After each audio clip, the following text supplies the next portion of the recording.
Hi everybody, Matt here from Matt Likes Comics. And this is part 2 of what did I get at the comic show in Ottawa on May 26th. If you haven't seen part 1, the link will be below in the description.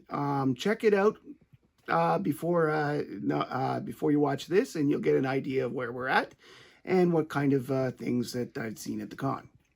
So I guess right now we can just dive into the second part of the comics I got. Last episode I showed you a Superboy book that I got. Well, I have a few more of them. These ones though are from the Legion era, where it was Superboy and the Legion of Superheroes. Right here we have issue 235. We've got Superboy in a chair, and Timberwolf, the Cosmic Boy, and Brainiac 5 are holding on to him for some strange reason. We've got issue 236, which homages 3 famous books from DC, where you got action, you've got adventure, and young romance. Young Romance, of course, is a title that was one of DC's lead romance comics from the 1960s. I don't personally have any, but I know people that do. This is issue 237, featuring an interesting storyline where R.J. Brand is being attacked on one side while the Legion is busy with another emergency. I think you see Colossal Boy on that side, and Superboy and Princess Projectra, etc. They're off on their own mission. And over here, we have Superboy and the Legion of Superheroes 239, where apparently a mystery Legionnaire has to fight off the rest of them. Note the prominence of Superboy in just about every cover. Considering he's a part-time member of the Legion, especially in this time period, he gets a lot of coverage. I wonder if it's because his name is in the title. And this was my only purchase of an adventure comics this time around. For those that know or may not know, I am trying to finish the run of the adventure comics from the 60s that have feature the Legion of Superheroes. That's 300 to 380. I've got most of them, but I'm still missing a few. This one here is issue 320. Dev-M is back. I got the Dev-M origin and first appearance the last show I went to before this. And now I have his first actual Legion appearance.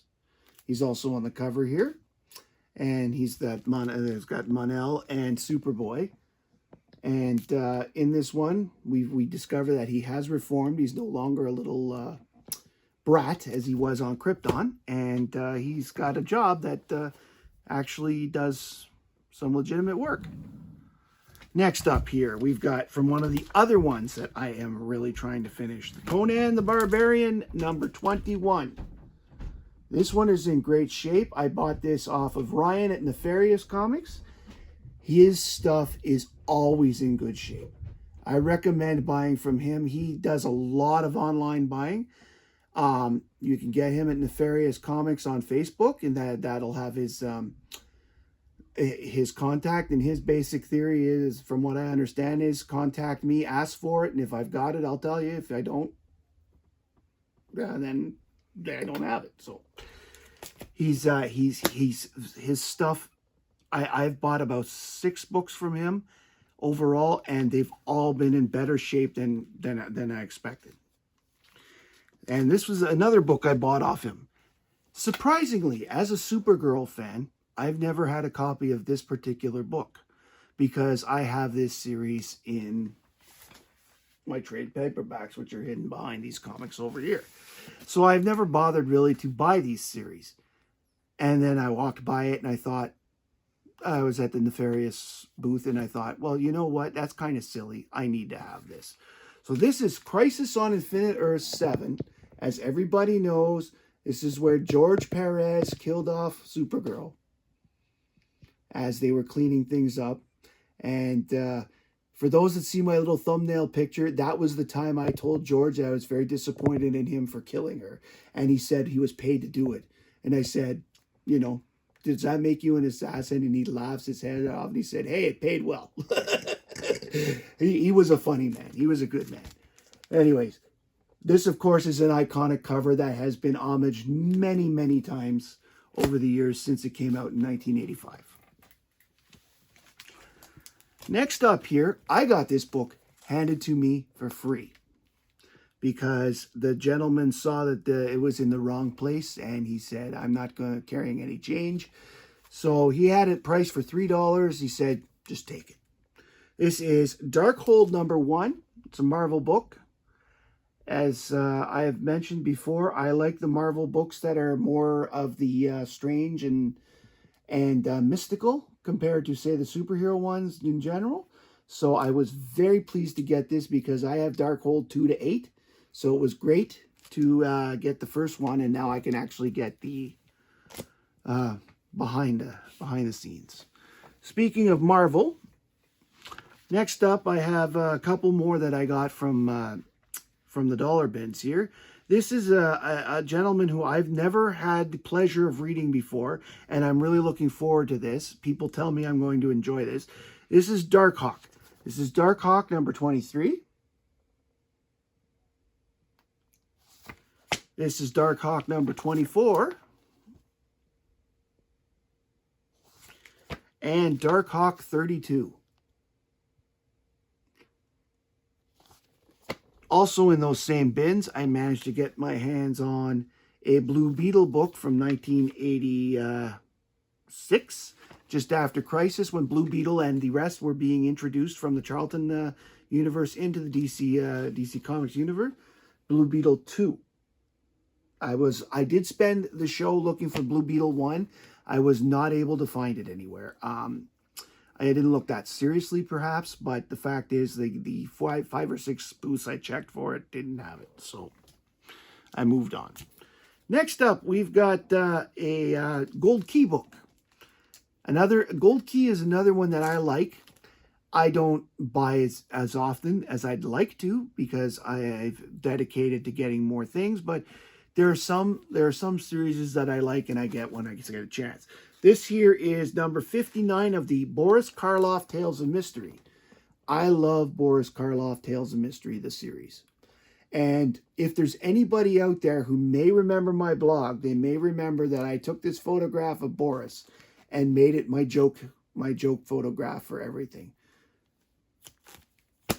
I don't know if my blog is still online, but if it's there, it's just on Blogspot and it's got my name on it. You get to think what I was feeling back 6 years ago. Next up, I bought the 4 first issues of the Angel Season 11, which were the only issues I was missing from the Buffyverse. I happened to see them all in one shot at Mike Martin's booth. Mike Martin is known as Dark Age Comics. He has a website. He's on... and he does business on the internet across North America. So if you want to give him a check out, he's on darkagecomics.com, I believe. This guy has access to trade paperbacks and supplies as well. So if you are having a hard time getting a hold of either of those, he's the man to get a hold of. As I said before, I'm a big fan of the Marvel Strange and Unusual. So probably one of my favorite Marvel characters, I would have to say number 2, if not close to number 1, is the Son of Satan. And this here is Marvel Spotlight 14, where I managed to get a hold of it. He's the star of this particular run of Marvel Spotlight, which started with issue 12 and I think goes on to issue 28 or 32. I'm not exactly sure. Next up, we have, I got these from the Comic Detective. He's an Ottawa staple. He's at pretty much every show. He has a website, but he doesn't have much of an internet presence, unfortunately. But he's a good guy nonetheless. It's Guelph. Okay. We've got Adventure Comics number 460, which is the issue just before the Justice Society run. It stars Wonder Woman, The Flash, Metamorpho, Aquaman story, and I think this is the last Aquaman story of this particular run. Aquaman was in the book for at least 10 issues in the 450s area. And the last one I was missing of the Justice Society run, 463.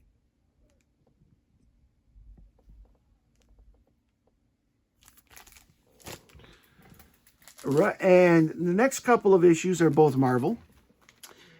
The first one is The Punisher Summer Special. I got this because I liked the cover.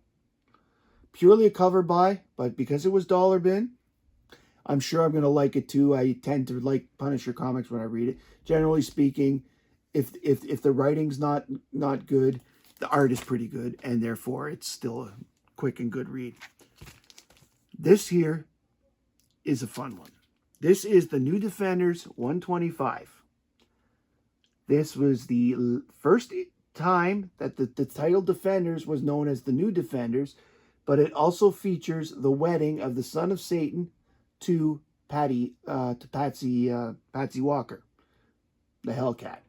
Patsy Walker was on the Jessica Jones show, for those that were lucky enough to watch it while it was still, I think it's still available on Netflix, but I'm not sure if they're going to be moving to Disney Plus with the rest of the stuff. Here we've got another Superboy and the Legion. This is 228.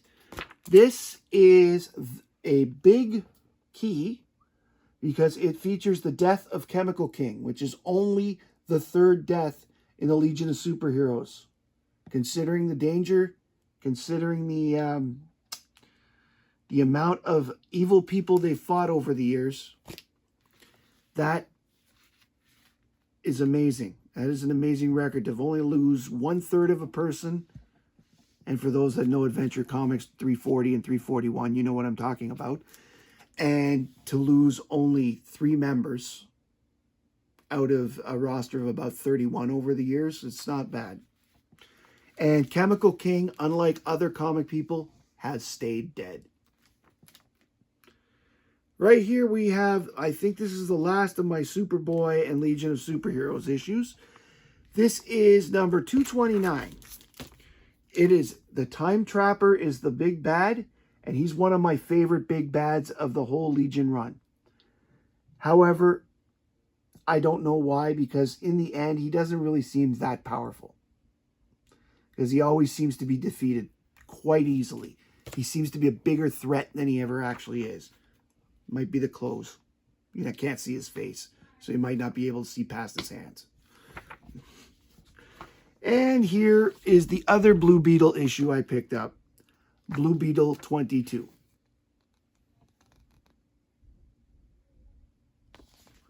Again, it's Kronos on the cover. Kronos is a very interesting villain. He originally started out against the Atom. And then he, I believe he fought the Green Arrow once. But he fought the Justice League on a few occasions. But in post-crisis, I guess he's a Blue Beetle fanatic because Ray Palmer, the Atom, is not around. At least at first. And we're going to move on now to the magazines I got. First thing up, I got my first Warren magazine ever. I bought this off of Alan as well. This is Vampirella 22. It's in a Warren magazine, and it's my first Warren magazine. Vampirella is Alan's favorite character, so for him to part with one, must have been a duplicate. Okay, I like the cover. It's a great painted cover. I believe it's a Frank Frazetta. And just the Dracula type guy right above her. I'm really looking forward to reading this. I haven't had a chance yet. And I like the Vampirella comics from today. I have quite a few of them in my collection from the last few years, but I didn't have anything older. Everything else that I bought from the magazines are a bunch of mads. Now, I could show you them all, but honestly, there's only really one that I was very, very happy to get. This year is Mad 211 from December 79. And this is a big deal to me because this was the first Mad magazine I ever got as a kid. My dad bought this to me because at this time we were moving to Ottawa. I was very upset at leaving my friends behind in Barrie. I had no idea what to expect in this area. And my dad bought this for me to read on the way up. And for him to do that, considering Mad is more of an adult magazine, and I was 8 years old at the time, has created a love for Mad magazine in me that I've loved the whole time. I've got about 30 or 40 of them. And to this day, they're still great laughs, especially for guys like me who are sort of familiar with the stuff in the era. I had a few other books, but most of the other books that I got, there's still about 20 left. They're not really of much significance compared to what I've shown so far today. So basically, I will call that for this comic show. That is the vast majority of everything I've got. I may show one or two more books in a future video because once I read a couple of these books, I might find some interesting things that I want to share with you. I hope you've enjoyed this. I know I enjoyed looking for buying them, and I know I enjoyed sitting here to show them to you all. And I hope you like, subscribe, and comment down below. Tell me what you like. Tell me what you like. For example, if you have a favorite Mad magazine issue, write in the comments. I like issue whatever because of this. And we'll be happy, and I will be happy to do it. Because more than anything, I would like the comment section on my videos to be discussions between everybody. Well, very soon, we're going to be having my first live broadcast, where I plan on having a round table to discuss the situations where comic book companies in the summer always seem to have big events. And it's getting to the point where it used to be the big events were rare, but now it's almost like every summer we get one or two, and they all get about 30 to 60 books you have to buy in order to stay in tune with the events. And I'm going to be bringing some people in. We're going to discuss our feelings about it, and do we want to continue to invest that much in that sort of thing, or can we get away with, because my biggest peeve about these events is that they never seem to be permanent. Whatever happens doesn't seem to carry on much afterwards. So, for example, you've just outlaid 30 books, and in the end, nothing's changed. But I'd like to see what other people think about that. If you would like to see that, let me know too in the comments, and I'll get to arranging that as soon as I can. Anyway, my name's Matt. I like comics, and I hope you do too. Bye.